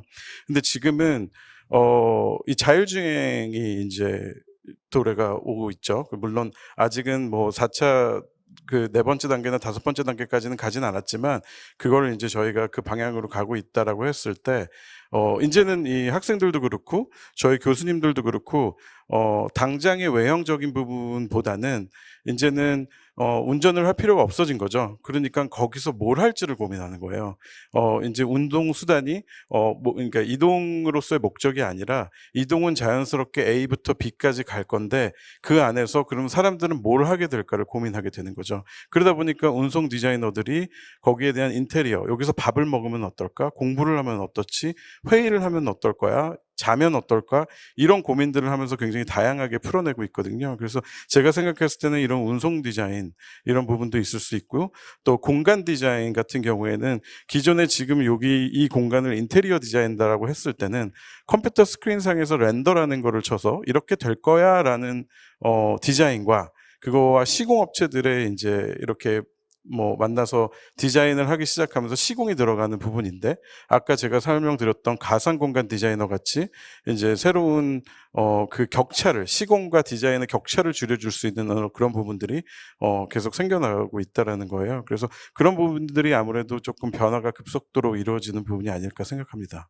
네, 감사합니다. 예, 감사합니다. 한상금 박사님께도 제가 질문을 릴레이 하겠습니다. AI 역할에 영향을 미치는 주요 직업으로서 바둑기사를 예를 들으셨는데, 다른 직업들 중에 이와 유사한 작업을 찾을 수 있겠는지요? AI와 상호작용을 하면서 서로 성장할 수 있는 작업들이 있다면 예를 들어주셔도 좋을 것 같습니다. 글쎄요. 제가 있는 이제 한국직업능력개발원에서 이제 과제 책임자가 장주희 박사인데요.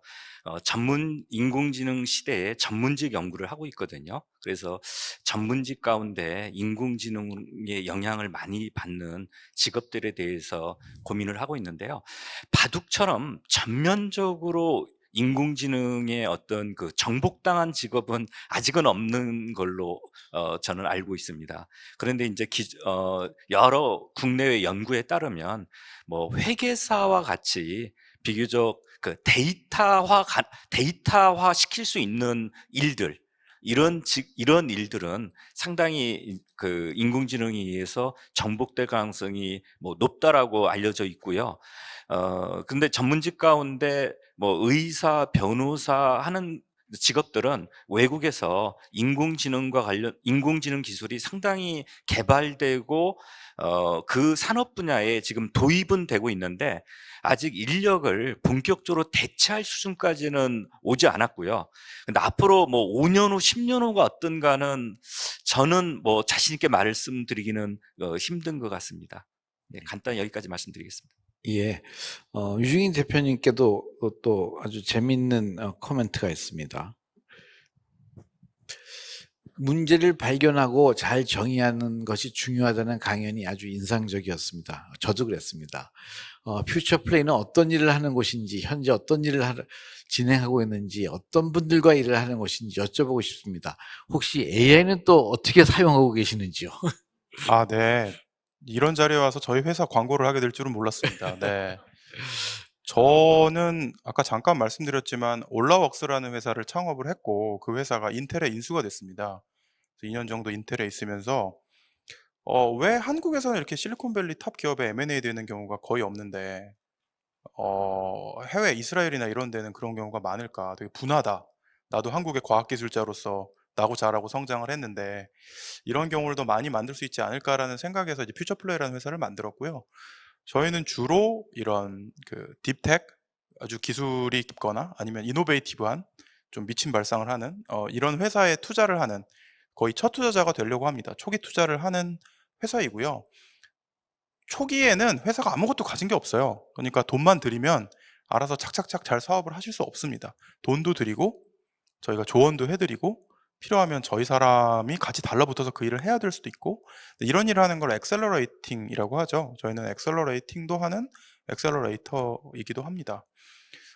몇 년 전부터는 저희가 이런 것도 발견했습니다. 지금 AI를 얘기를 하고 있는데 AI가 빠르게 침투한 영역이 있고요. AI가 빠르게 침투하지 못하는 영역도 있어요. 예를 들면 카카오나 네이버나 구글이나 페이스북은 이미 AI를 굉장히 많이 쓰고 있어요. 여러분들이 아마 AI를 쓰는지도 모를 거예요. 여러분들 지금 뭐 만약에 아이폰을 쓰시거나 구글을 쓰시면 여러분들 사진을 전부 다 AI가 분류하고 있거든요. 그래서 사진첩에서 강아지라고만 치면 강아지가 찍힌 사진들이 나오는데, 여러분들 주무실 때 여러분들 스마트폰이 열심히 사진 분류하고 있는 거거든요. 그래서 이런 디지털 영역에서 AI화는 여러분들 상상보다 훨씬 빨리 진행되고 있어요. 그런데 여러분들 만약 아파트 사시면 아파트 상가가 이렇게 있잖아요.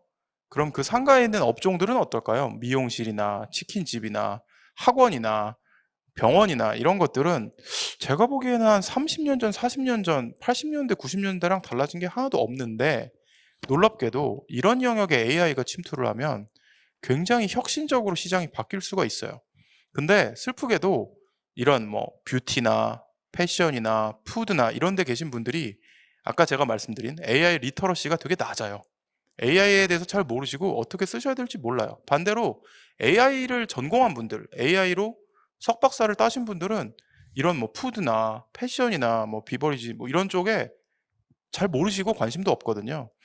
그래서 저희는 그 두 개의 영역을 연결하는 스타트업들이 나오기를 기대했는데 이 스타트업이 나오기가 어렵겠다. 왜냐하면 그 양쪽 분야의 젊은이들이 모여서 사업을 해야 되는데 그게 이제 우연히 일어나기 되게 어려운 거죠. 그래서 그런 영역은 저희가 용기 있게 직접 자회사를 만들어서 뛰어들고 있습니다. 그래서 AI를 저희가 도입한 미용실을 얼마 전에 열었고요. 그 다음에 무인 주방을 만들고 있습니다. 그래서 로봇이 음식을 만드는 거죠. 그래서 그런 무인 주방 시스템도 저희가 준비를 하고 있고 이런 굉장히 큰 시장이지만 혁신이 필요하지만 테크놀로지가 아직 들어오지 못한 영역의 회사들은 저희가 직접 만들고 있습니다. 정리하면 저희는 10년 뒤에 인류의 삶을 통째로 바꿀 정도의 임팩트가 있는 업을 투자하거나 육성하거나 직접 만들어내는 그런 일을 하는 회사입니다. 네.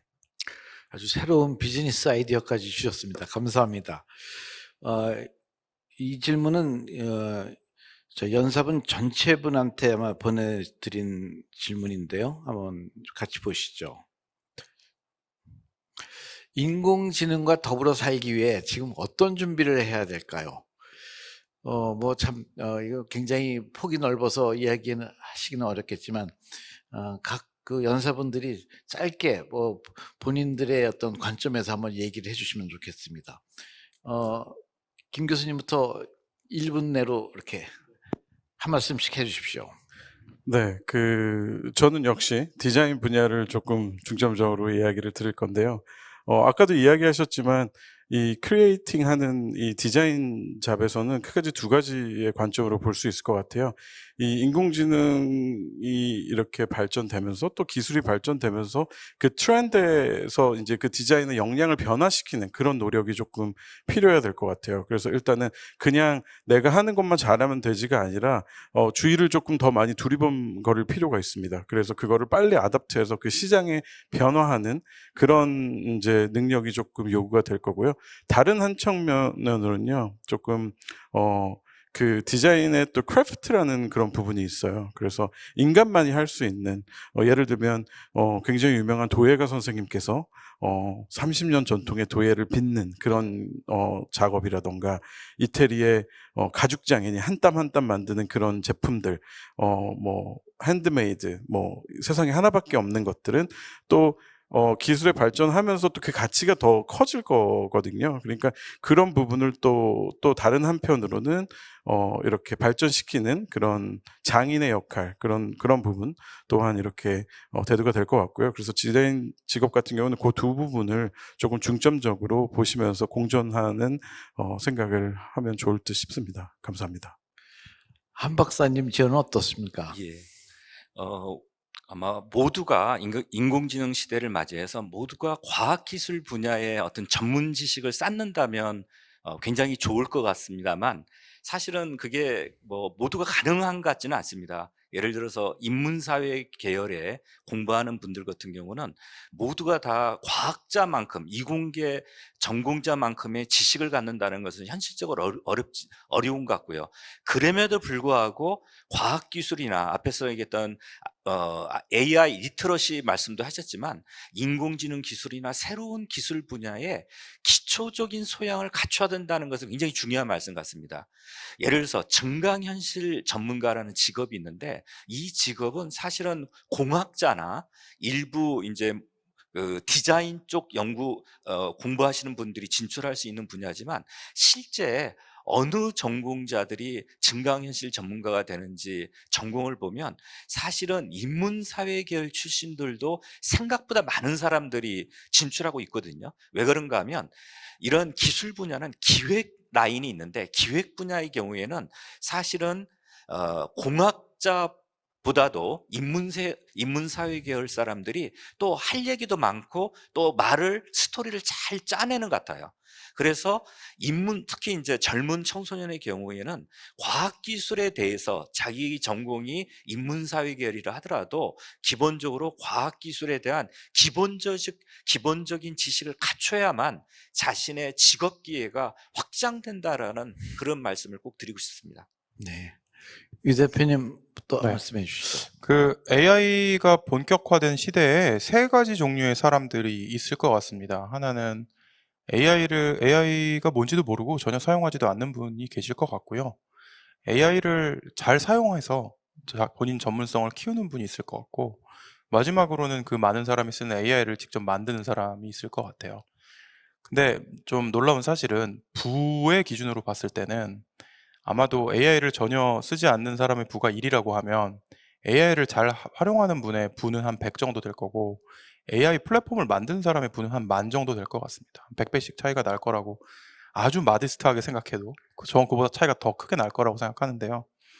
그렇게 생각하고 있고요. 그렇다면 냉정하게 지금 40대 이후로 접어드신 분들은 그냥 편안하게 이 세상이 어떻게 바뀌는지 구경하시면서 남은 삶을 사셔도 저는 무방할 거라 생각하고, 뭘 이렇게 배우려고 우리가 힘들게 살면 안 돼요. 예, 지금 직업이 그때까지 이게 무너지진 않을 거예요. 빠르게 이렇게 편하게 정년퇴직하시면 될 것 같고요.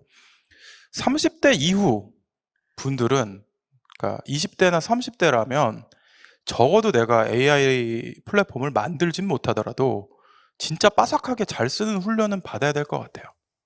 사실 저는 이 세대가 제일 불행한 세대라고 생각하는데, 얼마 전에 고등학교에 드디어, 전 진짜 염원하던 것 중에 하나인데, 이과 문과가 없어졌어요.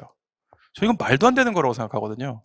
아니, 이 세상에 어느 나라에 이과 문과 구분이 있고 뭐 인문학을 전공하고 공학을 전공하고 무슨 벽을 치는 문화가 없는데, 우리나라에 아주 이상한 게 남아 있었는데 드디어 사라지긴 했는데, 불행하게도 지금 20, 30대는 그런 교육을 받았기 때문에 문송한 분들이 있는데 어쩔 수 없고, 공부를 더 하셔서 적어도 내가 활용 측면에 있어서는 아까 그 해시태그 썸씽을 갖고 있다고 하셔도 해시태그 AI, 해시태그 테크놀로지를 무기로 삼으셨으면 좋겠고요.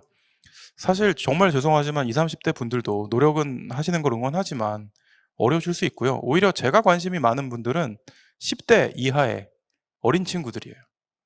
저는 사실 이 친구들한테 지금의 교육 시스템으로 교육을 하는 건 폭력이라고 생각해요. 저희 딸내미가 초등학교 2학년인데 선생님한테 혼났더라고요. 구구단을 못 외운다고.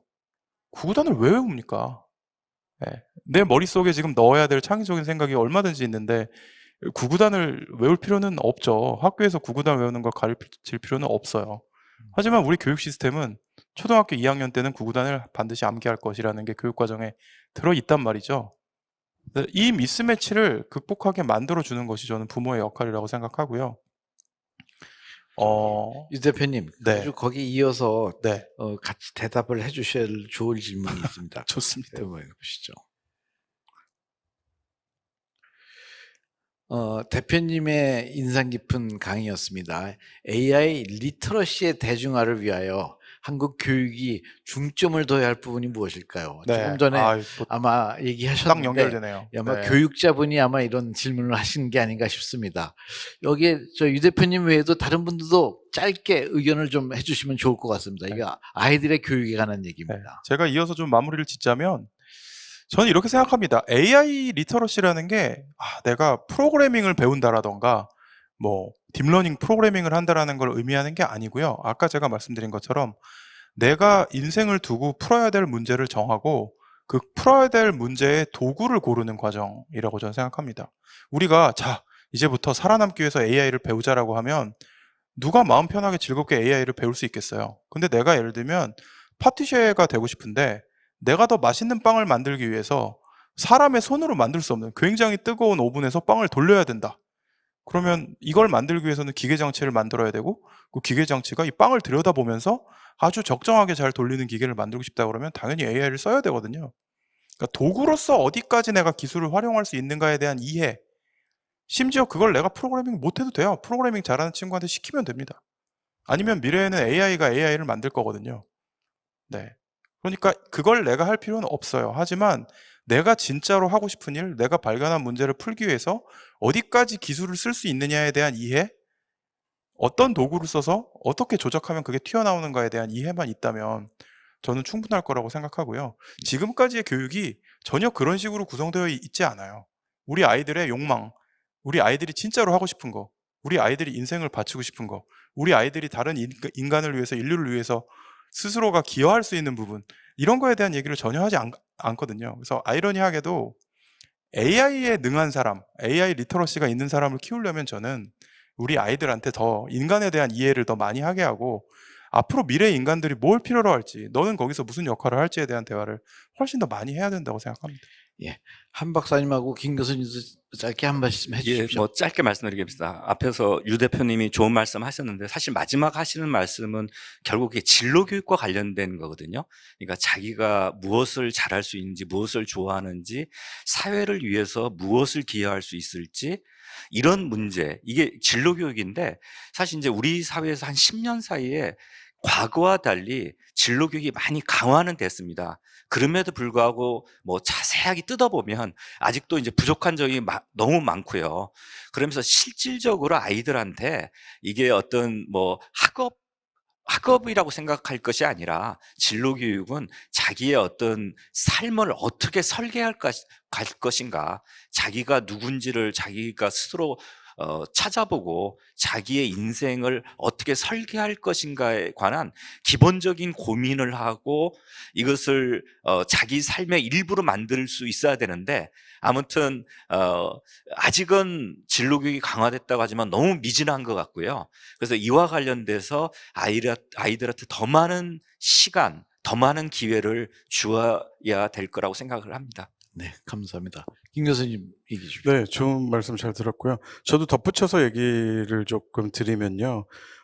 지금 이제 아까 질문자께서 AI는 공학이라서 조금 어렵게 느껴져요라고 이야기하는 게 지금 여러분들 대부분의 생각일 것 같아요. 그리고 심지어 우리가 구글에 AI 이렇게 치면 이미지 검색을 해보시면 뭐 사이보그 같이 생긴 로봇가 이렇게 사람이랑 같이 이렇게 있는 모습들이 되게 많아요. 그게 거의 90% 이상을 이루고 있거든요. 그래서 저는 지금 이 시점에 인공지능이라는 클리셰를 다시 정립해야 되지 않을까라는 생각을 해요. 지금은 그런 공학적인 굉장히 로봇스러운 어떤 그런 기술이라고 이제 하지만 아까 두 분께서 얘기하셨듯이 인공지능을 조금 인문학적으로 바라보는, 그러니까 결국에는 그 기술이라는 게 있는데 그게 지금 내가 치킨 장사를 할 때 어떻게 도움이 될 거야, 지금 내가 뭐 미용실을 하는데 어떻게 도움이 될 거야라는 그런 기술을 조금 풀어내는 조금 작업이 조금 필요할 것 같아요. 여러 기관에서, 뭐 학교도 마찬가지겠지만,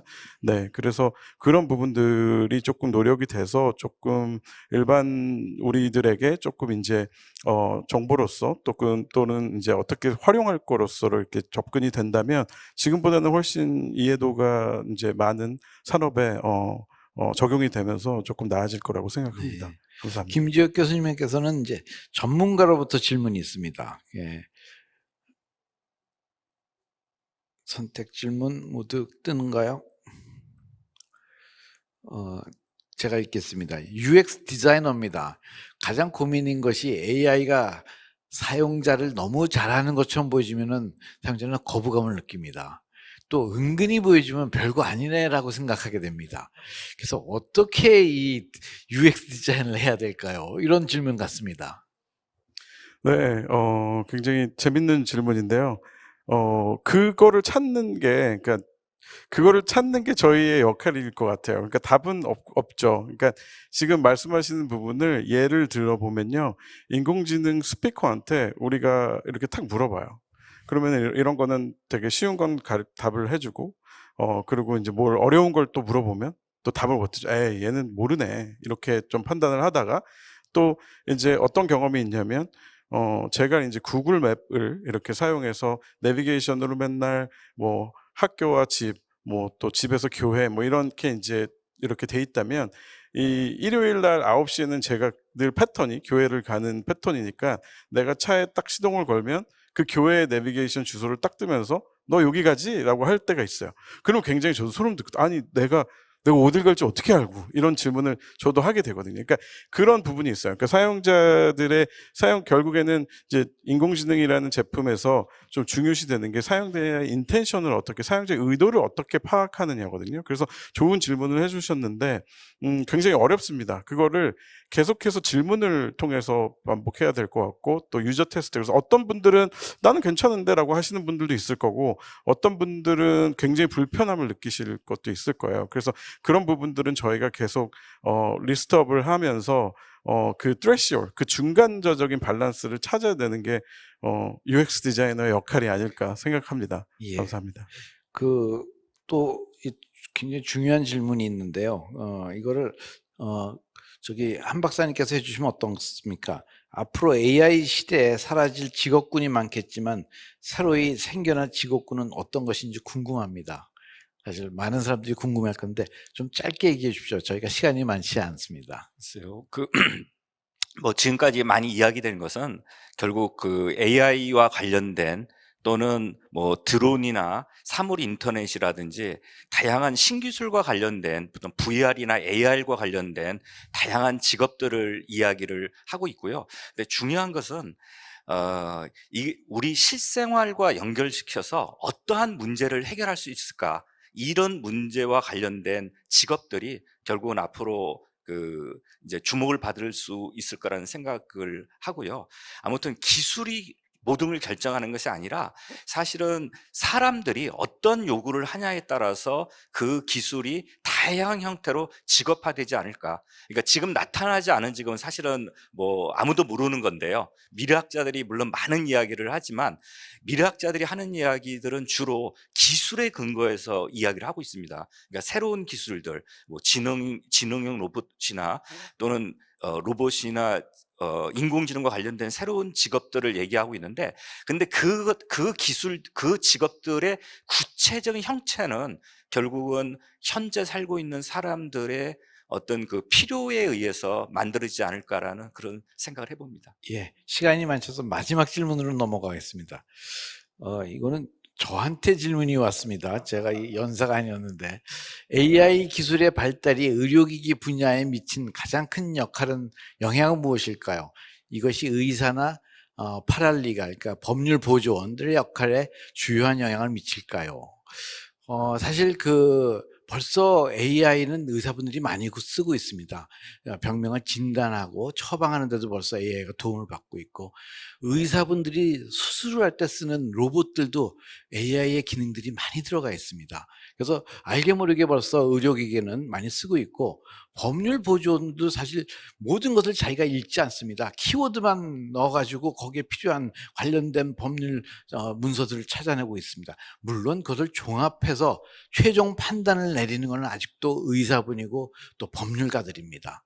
그래서 제가 보기에는 이런 분들의 역할이 없어지는 게 아니라 그 역할이 훨씬 더 중요해지고 에피션트해질 거라고 저는 생각합니다. 예, 오늘의 이 대담은 여기서 마치겠습니다. 모두들 수고하셨습니다. 감사합니다. 네, AI 인공지능 시대를 맞이해서 긍정적 발전과 새로운 가능성의 발견으로 찾을 수 있는 또 미래 직업의 핵심 가치가 무엇인지 한번 생각해보는 시간이 아니었나 싶습니다. 자, 심도 있는 진행으로 풍성한 시간을 만들어주신 우리 네 분께 다시 한번 힘찬 박수 부탁드리겠습니다. 네, 이것으로 C3 세션 AI 시대 직업 지도가 바뀐다를 마무리하고 잠시 후 3시 40분부터 C4 세션 AI 시대 새로운 계급이 창조될 것인가를 계속해서 진행하도록 하겠습니다. 그럼 잠시 후에 뵙겠습니다. 감사합니다.